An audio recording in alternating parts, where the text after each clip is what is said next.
Hello, this is Sarah Braasch. Welcome back to my channel.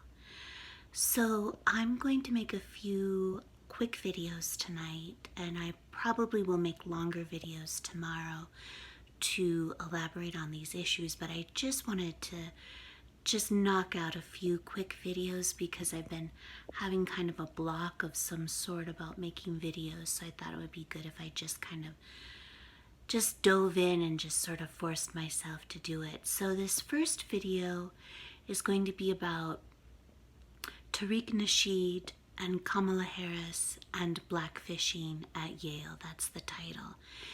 And what I'm talking about is a particular issue which I've been discussing for quite some time, but actually Pamela on Twitter mentioned it, and she mentioned Tariq Nasheed.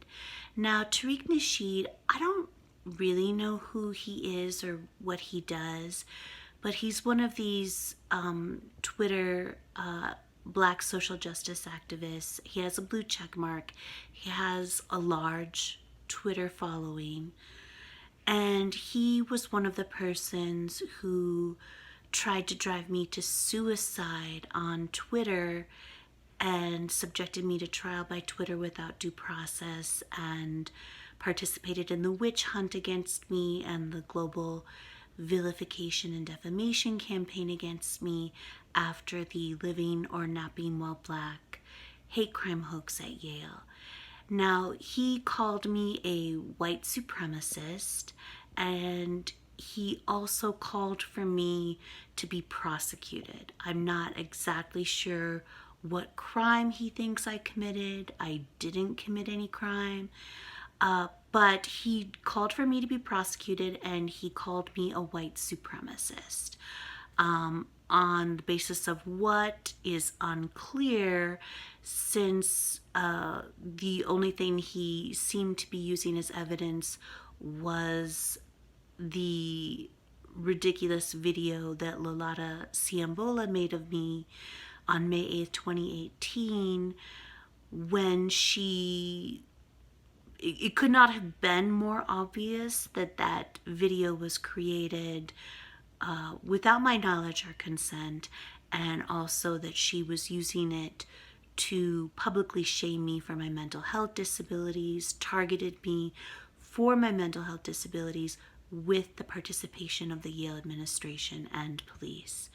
So on the basis of that, in video in which I said absolutely nothing at all that was racist, he called me a white supremacist, and he called for me to be prosecuted. I guess he was calling for me to be prosecuted as a white supremacist. I guess he was saying that I should be prosecuted for a hate crime. In fact, I was, which now the whole world knows, I was the entirely innocent victim of a hate crime hoax in which the Yale administration and police were complicit.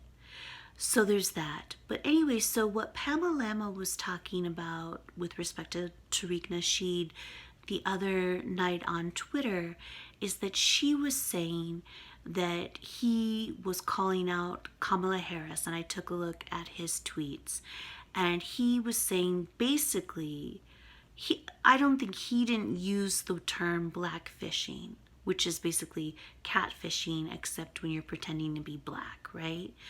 But he basically was accusing Kamala Harris of blackfishing, and basically saying that she was representing herself as being what he refers to as a foundational black American, someone who is the descendant of persons from Africa who were slaves in the colonies in the United States.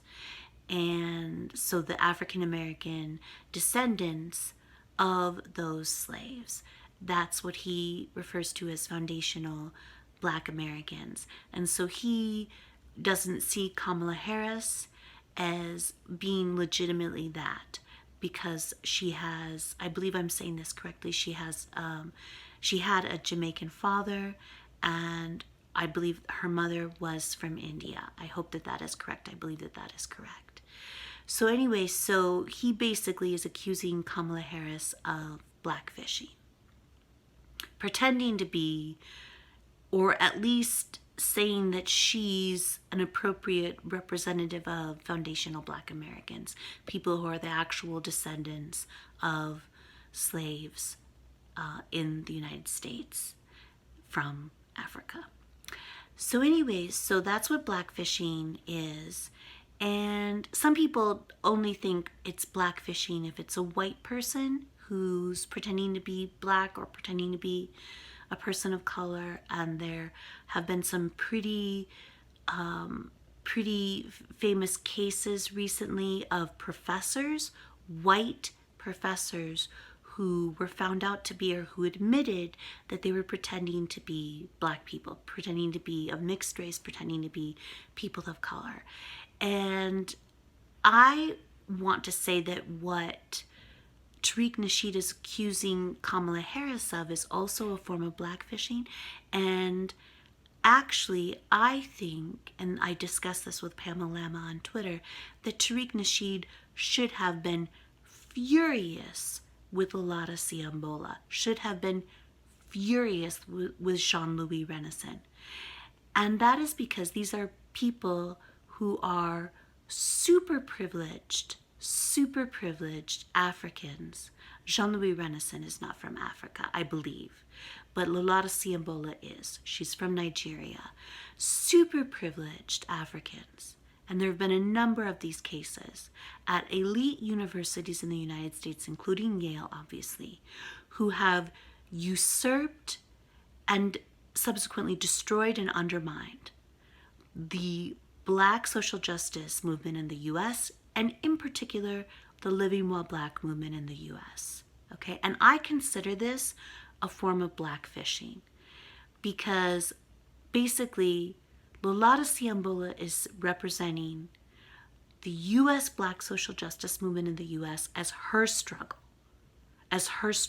And she usurped the Living While Black movement and subsequently helped destroy it for her own personal gain, to further her own academic career and interests, to further herself, to make herself famous. She was representing herself. She actually, in the media that she participated in during the global vilification campaign against me, she would compare herself to Sandra Bland.